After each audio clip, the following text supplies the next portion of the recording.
Film Rurouni Kenshin Kyoto Inferno adalah film kedua dari seri live action Rurouni Kenshin yang dirilis pada tahun 2014.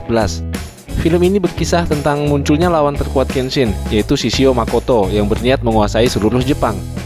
Shishio Makoto sebenarnya adalah seorang samurai yang berjuang di pihak revolusi, sama seperti Kenshin.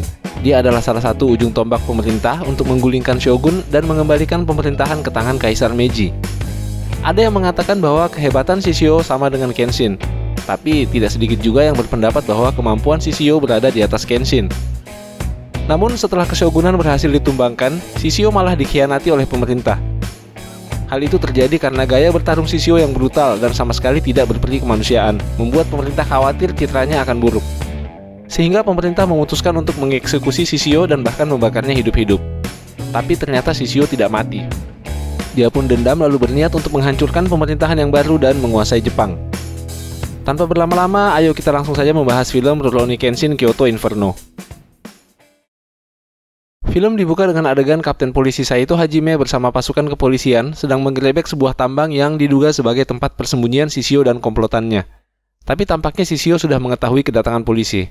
Terbukti para anak buah Shishio berhasil mencicil pasukan kepolisian sedikit demi sedikit.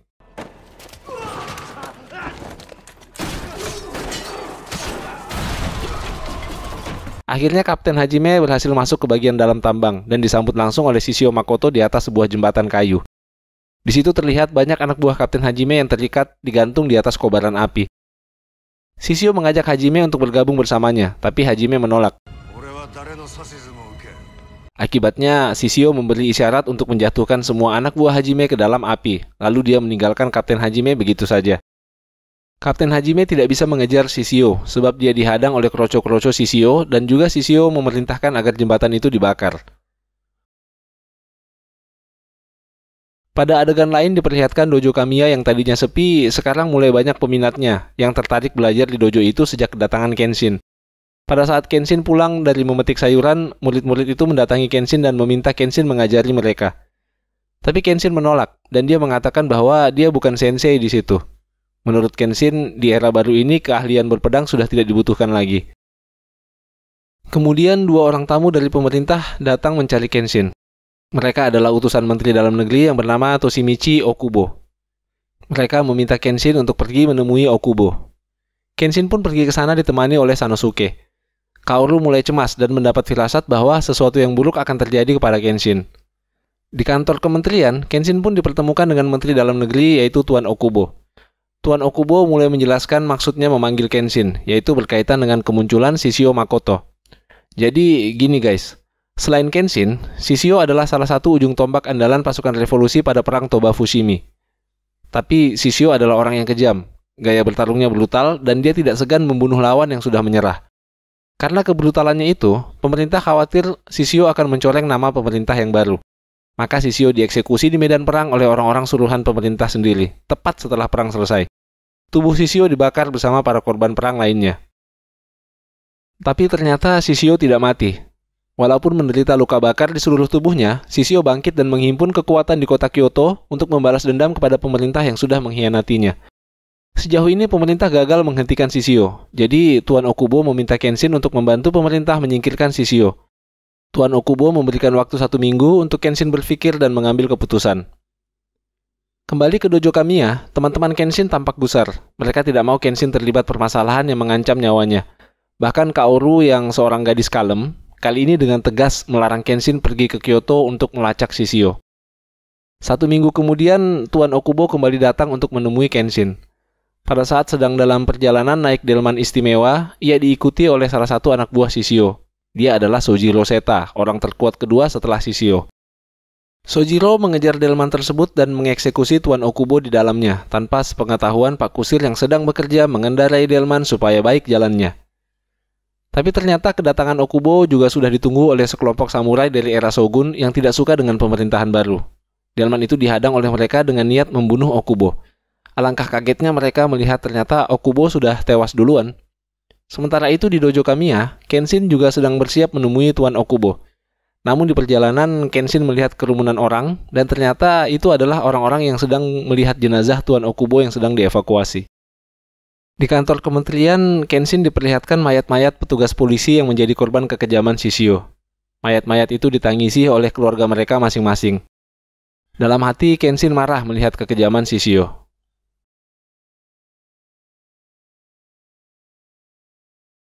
Kapten Hajime yang juga ada di situ meminta Kenshin untuk pergi ke Kyoto menghentikan kekacauan yang dibuat oleh Shishio. Sepulangnya dari sana, Kenshin pun memberitahu Kaoru bahwa dia sudah memutuskan untuk pergi ke Kyoto membantu pemerintah menghentikan Shishio. Walaupun Kaoru berusaha mencegahnya, tapi keputusan Kenshin sudah bulat. Sepeninggal Kenshin, kawan-kawannya di dojo Kamiya galau. Sanosuke yang kesal jalan-jalan keluar dojo untuk melampiaskan kemarahannya karena tidak diajak, diikuti oleh Megumi di belakangnya. Lalu Sanosuke bertemu dengan seseorang yang sedang mencari Batosai. Orang ini bernama Shinomori Aoshi. Sanosuke yang lagi bete menantang Aoshi berkelahi. Tapi Sanosuke malah diajar habis-habisan oleh Aoshi. Untunglah ada Megumi yang menghentikan serangan terakhir Aoshi terhadap Sanosuke. Sementara itu, Kenshin yang sedang dalam perjalanan menuju Kyoto ternyata diikuti oleh mata-mata Shishio. Shishio pun merencanakan untuk memberikan penyambutan buat Kenshin di sebuah desa yang akan dilewatinya. Pada suatu malam, ketika Kenshin sedang beristirahat di tepi sungai, seorang gadis mencuri pedangnya. Kenshin pun mengikuti gadis tersebut untuk meminta kembali pedangnya. Dalam satu kesempatan, Kenshin berhasil mengambil pedang tersebut, tapi gadis itu malah menyerangnya. Pada kesempatan itu, Kenshin memperlihatkan bahwa pedang yang dibawanya adalah Sakabato, yaitu pedang dengan bilah terbalik. Bagian tajam dari pedang ini berada di punggungnya, sedangkan bagian depannya tumpul.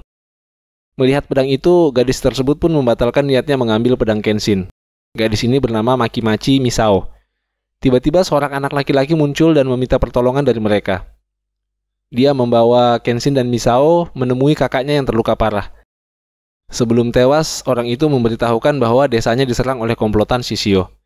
Pagi harinya, Kenshin dan Misao mengikuti anak laki-laki itu ke desanya yang sudah porak-poranda akibat ulah komplotan Shishio.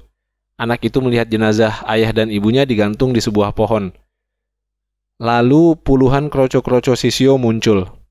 Anak itu marah dan ingin menyerang mereka, tapi dihalangi oleh Kenshin. Kenshin yang geram melihat kekejaman di depan matanya, mencabut pedangnya lalu ngeras dan menghajar orang-orang itu.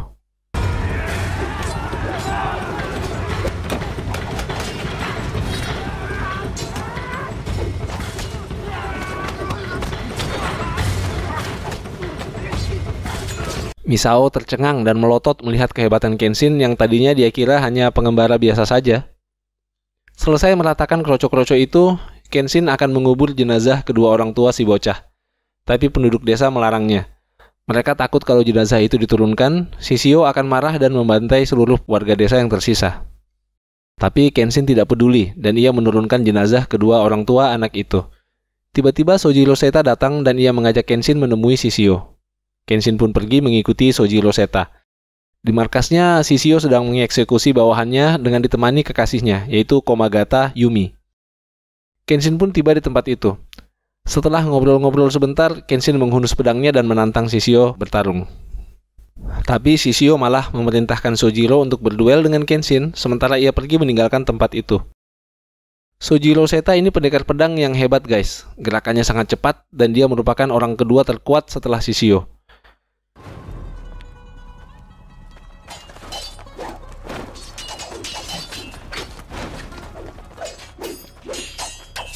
Sojiro mampu menirukan gaya bertarung Kenshin dan bahkan ia bisa mematahkan pedang milik Kenshin. Namun setelah itu, Sojiro tidak melanjutkan pertarungan dan ia meninggalkan Kenshin. Sementara itu persenjataan Shishio sudah lengkap, termasuk sebuah senapan mesin. Lalu Shishio memerintahkan untuk mengumpulkan semua Juppon Gatana, yaitu pasukan elit di bawah pimpinan Shishio. Di dojo Kamiya terlihat Kaoru sedang berlatih pedang. Megumi datang dan menyarankannya untuk menyusul Kenshin ke Kyoto. Sanosuke yang masih terluka bahkan sudah packing dan siap berangkat ke Kyoto.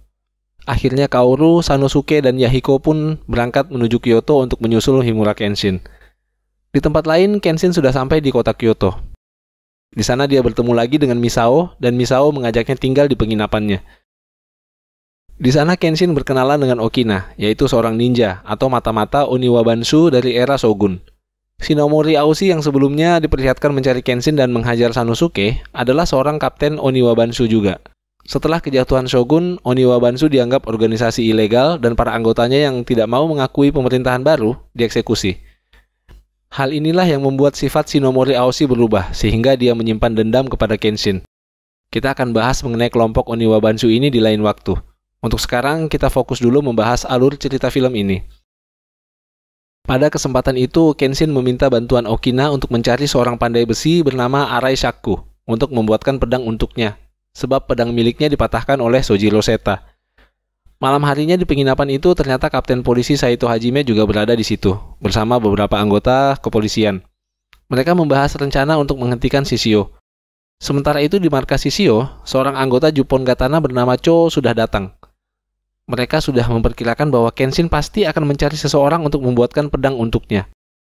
Cho yang seorang kolektor pedang, mengetahui bahwa pembuat pedang terbaik bernama Arai Shaku, dan Kenshin pasti akan mencari orang itu. Namun ternyata Arai Shaku sudah meninggal. Kenshin pun pergi mendatangi putra Arai yang bernama Seiku. Kenshin meminta Seiku membuatkannya sebuah pedang, tapi Seiku menolak karena ia tidak membuat pedang, melainkan hanya membuat pisau dan alat rumah tangga sehari-hari. Sepeninggal Kenshin, Cho datang ke rumah Seiku dan menculik bayinya. Seiku pun melaporkan kejadian tersebut kepada Kenshin. Sementara itu, Kaoru dan Yahiko yang menyusul Kenshin sudah tiba di kota Kyoto. Kenshin pun pergi mendatangi Cho di sebuah kuil untuk menyelamatkan bayi Seiku. Mereka lalu berduel. Kenshin yang belum mendapatkan pengganti pedangnya terpaksa bertarung dengan menggunakan sarung pedangnya saja untuk meladeni serangan Cho. Sementara itu, kabar pertarungan mereka sampai ke telinga Kaoru.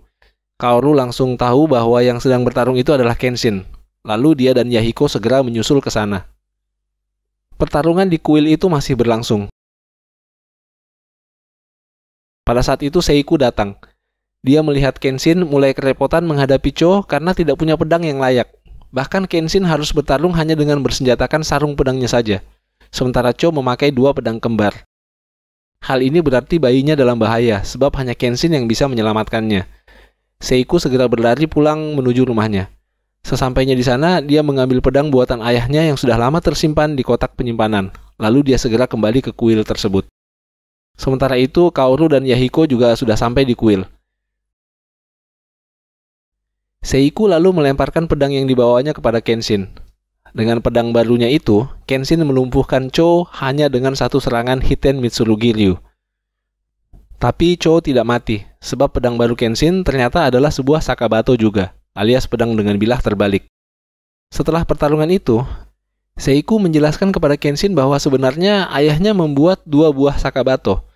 Yang dulu dimiliki Kenshin dan sudah patah adalah pedang bayangan, sedangkan yang sekarang berada di tangannya adalah yang asli.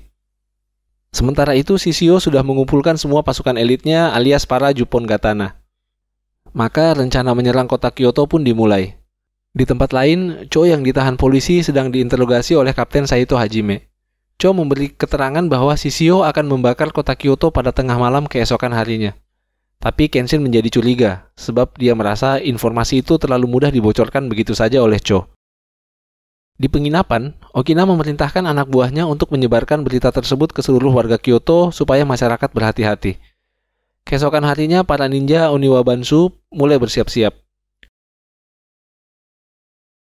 Kaoru dan Yahiko juga memutuskan untuk ikut bertarung melawan pasukan Shishio. Tengah malam pun tiba dan pasukan Shishio mulai bergerak memasuki kota. Terjadilah pertempuran di dalam kota Kyoto. Kaoru dan Yahiko ikut membantu dalam pertempuran itu.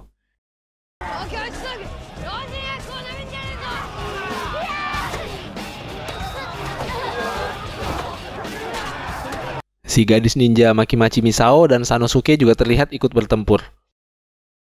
Sementara itu, Shinomori Aoshi datang ke penginapan mencari Kenshin. Dia lalu menyerang Okina yang dianggapnya telah menyembunyikan Kenshin. Terjadilah duel antara Okina dan Aoshi.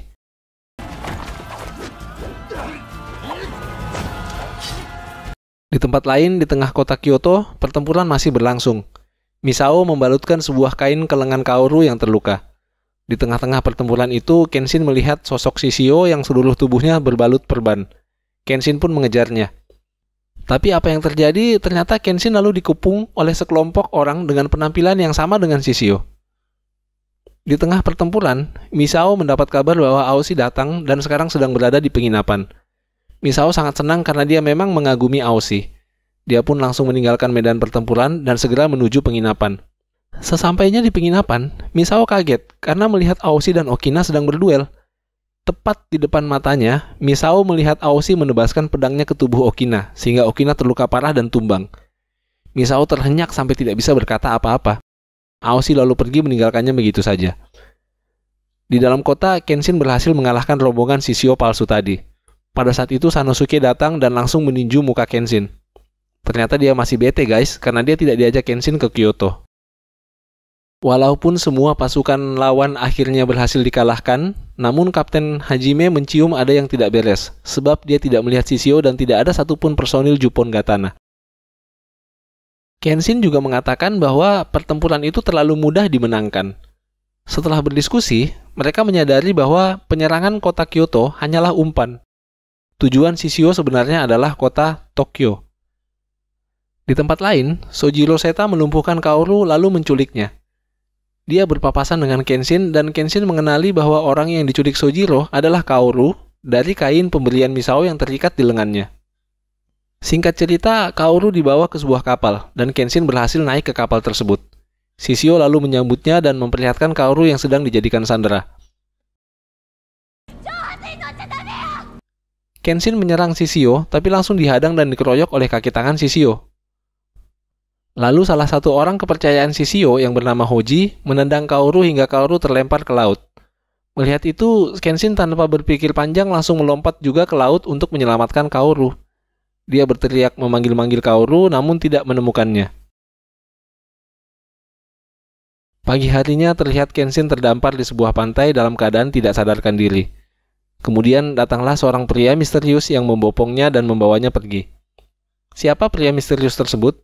Akan kita bahas di kelanjutan film berikutnya, yaitu Rurouni Kenshin The Legend Ends.